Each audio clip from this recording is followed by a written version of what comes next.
নমস্কাৰ প্ৰিয় দৰ্শকসকল এষ্ট্ৰশংকৰ YouTube channel আৰু ফেচবুক পেজৰ মাজত সকলোকে নতুন এটা ভিডিঅ'লৈ স্বাগতম জনাইছোঁ। আজি ভিডিঅ'টো লৈ আহিছোঁ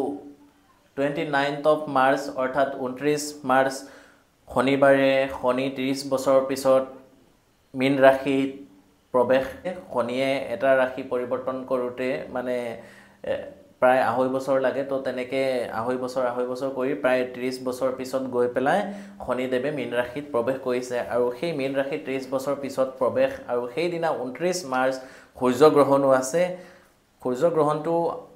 কেতিয়ালৈ আৰম্ভ হ'ব বা সেই সূৰ্যগ্ৰহণত আমি তেনেকুৱা শাস্ত্ৰ সম্বন্ধীয় কিছুমান বিশেষ ঘৰুৱা উপায় বা শাস্ত্ৰ সম্বন্ধীয় কিছুমান ৰামবাণ উপায় যদি আমি কৰিব পাৰোঁ, তেতিয়াহ'লে আমাৰ শনিদেৱৰ যিখিনি অপয়া অমংগল থাকে বা যিখিনি দোষ কষ্ট দাৰিদ্ৰতা থাকে সেইখিনি আমি হাত সাৰি উঠিব পাৰোঁ। তো সেই ক্ষেত্ৰত মানে সূৰ্যগ্ৰহণৰ দিনা আপোনালোকে কি কৰিব লাগিব, কোনটো সময়ত কৰিব লাগিব শনিদেৱক শান্ত কৰিবৰ কাৰণে বা শনিৰ পৰা যিখিনি নেগেটিভ আছে ৰিজাল্টসমূহ যাতে আমি নেপাওঁ, পজিটিভ পাওঁ, সেই বিষয়ে ভিডিঅ'টো লৈ আহিছোঁ। গতিকে ভিডিঅ'টো আৰম্ভ কৰাৰ আগত সকলোলৈকে সৰু এটা অনুৰোধ জনাইছোঁ, যদিহে মোৰ বা আমাৰ এষ্ট্ৰশংকৰ ইউটিউব চেনেলটো আপোনালোকৰ ভাল লাগে অনুগ্ৰহ কৰি আপোনালোকে ছাবস্ক্ৰাইব কৰিব, লাইক কৰিব, কমেণ্টছ কৰিব। আমাৰ ভিডিঅ'সমূহ আপোনালোকে যিমান পাৰে লগৰ সকলোলৈকে যদি ভাল লাগে অনুগ্ৰহ কৰি শ্বেয়াৰ কৰিব। তো চাওক, সূৰ্যগ্ৰহণটো 29 মাৰ্চ শনিবাৰ দিনা যদিও ভাৰতবৰ্ষত দৃশ্য নহয়, কিন্তু গোটেই বিশ্ব ব্ৰহ্মাণ্ডতটো গ্ৰহণটো লাগিব। গতিকে সেইদিনা মুখ্যম সেনেকুৱা কিছুমান উপায় বা মন্ত্ৰ আপোনালোকক দিম, যিখিনি আপোনালোকে কৰি পেলাই আপোনালোকে বহুত বেছি সুখ আৰু শান্তি সমৃদ্ধি ঘৰখনত শ্ৰীবৃদ্ধি কঢ়িয়াই আনিব পাৰিব। তো সেইদিনা সূৰ্যগ্ৰহণটো আৰম্ভ হ'ব ভাৰতীয় সময় অনুসৰি ইভিনিং 2:21 পৰা সন্ধিয়া 6:14 অৰ্থাৎ 2:21 PM পৰা 6:14 PM লৈকে থাকিব সূৰ্যগ্ৰহণটো হ'ব। আৰু সেই সূৰ্যগ্ৰহণটো পূৰ্ণগাৰ সূৰ্যগ্ৰহণ নহয়, অৰ্থাৎ 93% সূৰ্যগ্ৰহণ মানে সূৰ্যটো ঢাক খাব 93%, কিন্তু ভাৰতবৰ্ষত দৃশ্য নহয়। আমেৰিকা, নৰ্থ ৰাছিয়া, তাৰপিছত আফ্ৰিকা তেনেকুৱা জেগাৰ পৰা দেখা যাব, ইউৰোপ ইত্যাদি মানে দেশৰ পৰা সূৰ্যগ্ৰহণটো দেখা যাব। গতিকে সেই সূৰ্যগ্ৰহণ হোৱাৰ লগে লগে আমি তেনেকৈ শুভ বা অশুভ ফল দেখা নাপাওঁ। চন্দ্ৰগ্ৰহণ যেনেকৈ হোৱাৰ লগে লগে আমি অতি কম সময়ৰ ভিতৰত শুভ অশুভ ফলখিনি আমি দেখা পাওঁ, কিন্তু সূৰ্যগ্ৰহণ হোৱাৰ 3 পৰা 6 মাহ অৰ্থাৎ 3 to 6 মান্থৰ ভিতৰত আমি তেনেকুৱা সূৰ্যগ্ৰহণ হোৱাৰ 3 পৰা 6 মাহৰ ভিতৰত আমি গোটেই বিশ্ব ব্ৰহ্মাণ্ডখন যদি চাওঁ, তেতিয়াহ'লে এটা যুদ্ধ সদৃশ পৰিৱেশ, প্ৰাকৃতিক দুৰ্যোগ, মানে বিভিন্ন দেশৰ বহুত বেছি ক্ষতি হোৱাৰ সম্ভাৱনা থাকে। তেনেকৈ ডাঙৰ মানুহৰ আনএক্সপেক্টেড ডেথসমূহ হোৱাৰ সম্ভাৱনা থাকে, অকাল মৃত্যুসমূহ বাঢ়ি যায় আগন্তুক 6 মাহৰ ভিতৰত। সেই বস্তুখিনি দেখা পাব গোটেই বিশ্ব ব্ৰহ্মাণ্ডত এটা যুদ্ধ সদৃশ পৰিৱেশ, লগতে প্ৰাকৃতিক দুৰ্যোগ বা অন্যায় অত্যাচাৰসমূহ বহুত বেছি বৃদ্ধি হোৱাৰ সম্ভাৱনা দেখা যাব। তো যি কি নহওক, আমাৰ ভাৰতবৰ্ষত যদি দৃশ্য নহয়, কিন্তু গোটেই মানে পৃথিৱীৰ ওপৰতো সূৰ্যটো আৰু এটাই। গতিকে সেই সূৰ্যগ্ৰহণত তেনেকৈ কিছুমান শাস্ত্ৰীয় উপায় কৰিলে বা দান কৰিলে আপোনালোকে বহুত বেছি ঘৰখনৰ কাৰণে সুখ আৰু শান্তি কঢ়িয়াই আনিব। সূৰ্যগ্ৰহণৰ ফলত আপোনালোকে এইদিনা আপোনালোকে যিমান পাৰে যদি মা দক্ষিণাকালী, যিহেতু শনিবাৰ শনিদেৱে ৰাশিও পৰিৱৰ্তন কৰিছে, সেইদিনা মা দক্ষিণাকালীৰ বীজ মন্ত্ৰটো আপোনালোকে পাঠ কৰিব পাৰে, তেতিয়াহ'লেও আপোনালোকৰ কাৰণে বহুত বেছি ভাল। আৰু সেইদিনা আপোনালোকে যদি পাৰে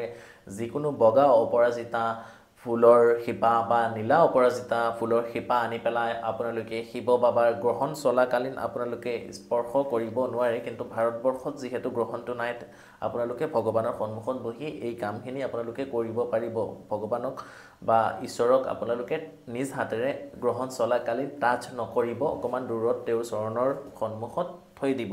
বগা অপৰাজিতা মূল নহ'লে আপোনালোকে নীলা অপৰাজিতা মূল কাটি আনিব। সেই গ্ৰহণ চলাকালীন অৰ্থাৎ দুপৰীয়া 2:21 পিছতে আপোনালোকে কামখিনি কৰিব লাগিব। আৰু সেইদিনা যদি পাৰে শনিবাৰ 29 মাৰ্চ তাৰিখে আপোনালোকে যদি নিৰামিষ আহাৰ গ্ৰহণ কৰিব পাৰে, তেতিয়াহ'লে খুবেই বেছি ভাল। আৰু সেই শিপাডাল কাটি আনি ধুই মেলি ধুনীয়াকৈ আপোনালোকে থপনাত যি ভগৱানে নেথাকক তেখেতৰ চৰণত থ'ব। থৈ পেলাই আপোনালোকে এটা মন্ত্ৰ দিম, আপোনালোকে সেই মন্ত্ৰটো 108 বাৰ বা 1008 বাৰ যদি আপোনালোকে পাঠ কৰিব পাৰে, তেতিয়াহ'লে খুবেই বেছি ভাল। আৰু মন্ত্ৰটো কি মন্ত্ৰ আপোনালোকক জনাম কিন্তু তাৰ আগত এটা দুটা সৰু সৰু কথা আপোনালোকক জনাই ল'ব খুজিছোঁ আপোনালোকে বহুতে মোৰ লগত বা আমাৰ লগত যোগাযোগ কৰিব খোজে মোক ক'ত কেনেকৈ কিদৰে যোগাযোগ কৰিব পাৰিব মোৰ গুৱাহাটীত চেম্বাৰ আছে নগাঁৱৰ কঠীয়াতলি চাৰিআলি ৰামকৃষ্ণ জেমছ এণ্ড জুৱেলাৰীটোত মোৰ চেম্বাৰ আছে মোৰ আটাইতকৈ পুৰণি চেম্বাৰ আৰু হোজাই চহৰৰ মাজমজিয়াত ভীমচৰীয়া ৰোডত যি হোজাই চহৰৰ খান জুৱেলাৰ্ছ সেই খান জুৱেলাৰ্ছতো মোৰ চেম্বাৰ আছে ভিডিঅ'ৰ ডিছক্ৰিপশ্যনত contact details chamber details Facebook page link WhatsApp channel link Instagram link গোটেইখিনি দিয়া থাকে যদি আপোনালোকৰ ভাল লাগে জ্যোতিষশাস্ত্ৰৰ প্ৰতি অগাধ বিশ্বাস আছে তেতিয়াহ'লে আগতীয়াকৈ আহি আমাৰ লগত জ্যোতিষশাস্ত্ৰ সম্বন্ধীয় দিহা পৰামৰ্শ যোগাযোগ কৰি আহি আপোনালোকে ল'ব পাৰিব এতিয়া সেই শিপা বা সেই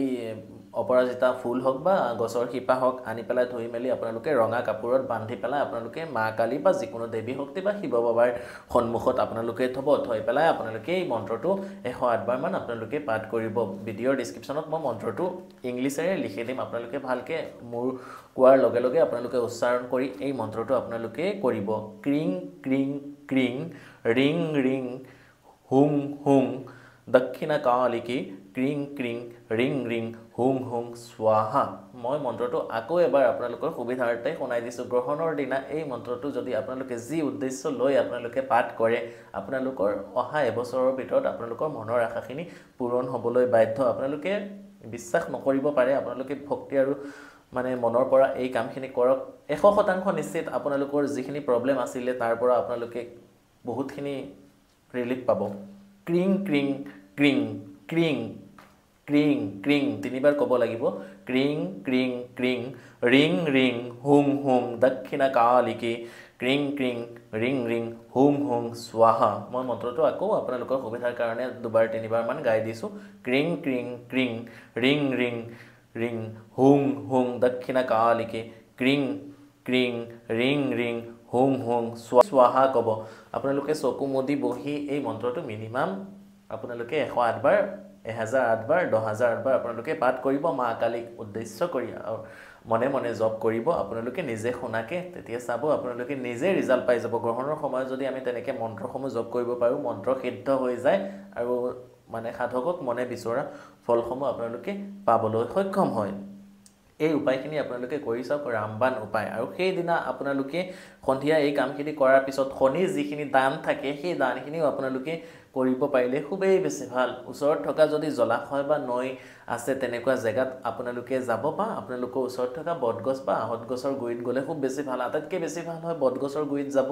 গৈ পেলাই আপোনালোকে এখন আগতীয়া কলপাত ল'ব লৈ পেলাই তাত আপোনালোকে অকণমান মাটিমাহ দালি যিটো থাকে বা মাটিমাহ বুলি কোৱা হয় কোলা কোলা এনেকুৱা সৰু সৰু গুটি থাকে বহুতে চিনি পায় বহুতে চিনি নাপায় পূজাৰ সামগ্ৰী বিক্ৰী হোৱা দোকানত পাই যাব বা যিকোনো গেলামালৰ দোকানতো আপোনালোকে পাই যাব মাটিমাহ আনিব যদি মানে 1200 গ্ৰাম 1250 গ্ৰাম মান হয় অৰ্থাৎ 5 পোৱা হয় এপোৱাকে 5 পোৱা হয় তেতিয়াহ'লে খুব বেছি ভাল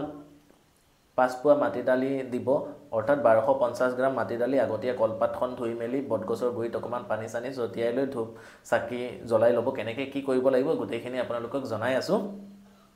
আপোনালোকে মাটিমাহ বা মাটি দালিখিনি দিব গোটা হ'ব লাগিব সেইখিনি মানে ফটা নহ'লে নহ'ব গোটাটো আনিব লাগিব আপোনালোকে আনি পেলাই আপোনালোকৰ নিজ হাতেৰে এমুঠি কোলা তিল দিব তাত অকণমান আপোনালোকে কোলা অকণমান সৰু কাপোৰ বা বস্ত্ৰ দিব তাত অকণমান এটুকুৰা লোহাৰ টুকুৰা দিব আৰু এগছি খাটি সৰিয়হৰ তেল জ্বলাব লগতে 5টা গোটা ফল বা 5 বিধ গোটা ফল আপোনালোকে দিব যিকোনো 5 বিধ গোটা ফল দিব বা যিকোনো 5টা গোটা ফল গোটা হ'ব লাগিব কাটি দিলে নহ'ব আৰু অকণমান দক্ষিণা সহকাৰে সেই দক্ষিণাখিনি যদি এটকা হয় 8 এটকাকে 8টা কইন 8 টকা যদি দিব পাৰে তেতিয়াহ'লে আপোনালোকৰ কাৰণে খুব বেছি ভাল আৰু আপোনালোকে অকণমান মিঠাই যদি দিব পাৰে যিকোনো সুইটছ 5 বিধ বা 5টা সুইটছ আপোনালোকে দিব পাৰে তেতিয়াহ'লে আপোনালোকৰ কাৰণে ভাল আৰু আপোনালোকে খাটি সৰিয়হৰ তেল দি পেলাই এগছি চাকি জ্বলাই দি পেলাই আপোনালোকে শনিদেৱৰ উদ্দেশ্যে এই কামখিনি কৰক বটগছৰ গুৰিত গৈ বা যিসকলৰ ওচৰত বটগছ নাই আপোনালোকে ঘৰৰ চাদৰ ওপৰত গৈও এই কামখিনি কৰি পেলাই পিছদিনা কোনোবা দুখীয়া মানুহ বা যিকোনো শুভ পবিত্ৰ জেগাত বিসৰ্জন কৰি দি দিব তেতিয়াহ'লে শনিদেৱক বহুত বেছি আপোনালোকে শান্ত কৰিব পাৰিব আৰু সেইদিনা যদি পাৰে অকণমান শিৱৰ যিসমূহ স্তোত্ৰম থাকে বা শিৱকো যদি অভিষেক কৰাব পাৰে তেতিয়াহ'লে আপোনালোকৰ কাৰণে ভাল সেই শনিবাৰ দিনা ৰাতিপুৱা বা শনিবাৰ সন্ধিয়াও আপোনালোকে পূজাখিনি আপোনালোকে কৰিব পাৰে তেতিয়াহ'লে আপোনালোকৰ জীৱনত যিখিনি দুখ কষ্ট দাৰিদ্ৰ দুটা থাকে সেইখিনিৰ পৰা আপোনালোকে বহুতখিনি আপোনালোকে হাত সাৰি উঠিব পাৰিব যেহেতু শনিদেৱ ৰিলেটেড ভিডিঅ' কমেণ্ট বক্সৰ মাধ্যমে সকলোৱে জয় শনিদেৱ বা হৰ হৰ মহাদেৱ বা জয় মা কালী ইত্যাদি আপোনালোকে কমেণ্ট কৰিবলৈ একেবাৰে নেপাহৰিব বা জয় বজৰং বলি জয় হনুমান ইত্যাদি আপোনালোকে কমেণ্ট কৰক আৰু শনিদেৱক শান্ত কৰিবৰ কাৰণে আমি উপায় কৰিবই লাগিব যিমানে আপোনালোকে নীলম পিন্ধক এমেথিষ্ট পিন্ধক যিমানে যি নকৰক কিয় শনিদেৱক শাস্ত্ৰীয় সম্বন্ধীয় যিখিনি উপায় আছে সেই উপায় দি পেলাই আপোনালোকে তেখেতক শান্ত কৰিব পাৰে বা সেই 29 মাৰ্চ শনিবাৰ দিনা যদি ওচৰত থকা হনুমান মন্দিৰত গৈ 5 বিধ গোটা ফল এটা বাকলি থকা নাৰিকল ৰঙা কাপোৰেৰে মেৰিয়াই তাৰ ওপৰত অকমান হনুমান সেন্দুৰ দি জয় শ্ৰীৰাম আপোনালোকৰ ৰিং ফিংগাৰ দি পেলাই জয় শ্ৰীৰাম হেনেকে লিখি পেলাই অকমান দক্ষিণা সহকাৰে অকমান তিল তেল খাটি তিল তেল বা সৰিয়হৰ তেল বিশেষকৈ হনুমান মন্দিৰত তিল তেল যদি দিব পাৰে আপোনালোকৰ কাৰণে বহুত বেছি ভাল অকনমান কিউ আপোনালোকে দিব পাৰে এই দানখিনিও যদি আপোনালোকে কৰিব পাৰে আপোনালোকৰ জীৱনত বহুত বেছি মানে ৰত্ন পাথৰতকৈও আপোনালোকে বেছি শুভফল পাবলৈ সক্ষম হ'ব তো ভিডিঅ'ৰ শেষত সকলোলৈকে আকৌ পুনৰবাৰ অনুৰোধ জনাইছোঁ যদিহে মোৰ এষ্ট্ৰ শংকৰ ইউটিউব চেনেলটো আপোনালোকৰ ভাল লাগে অনুগ্ৰহ কৰি এতিয়ালৈকে ছাবস্ক্ৰাইব কৰা নাই ছাবস্ক্ৰাইব কৰিব কাষতে থকা বেল আইকন নটিফিকেশ্যনটো দবাবলৈ একেবাৰে নেপাহৰিব ভিডিঅ'টো যদি ভাল লাগিছে অনুগ্ৰহ কৰি আপোনাৰ লগৰ সকলোলৈকে ভিডিঅ'টো শ্বেয়াৰ কৰি দিয়ক শেষৰবাৰ সকলোলৈকে মোৰ ফালৰ পৰা হৰ হৰ মহাদেৱ জয় মা কালী জয় মা কামাখ্যা জয় শ্ৰীৰাম থেংক ইউ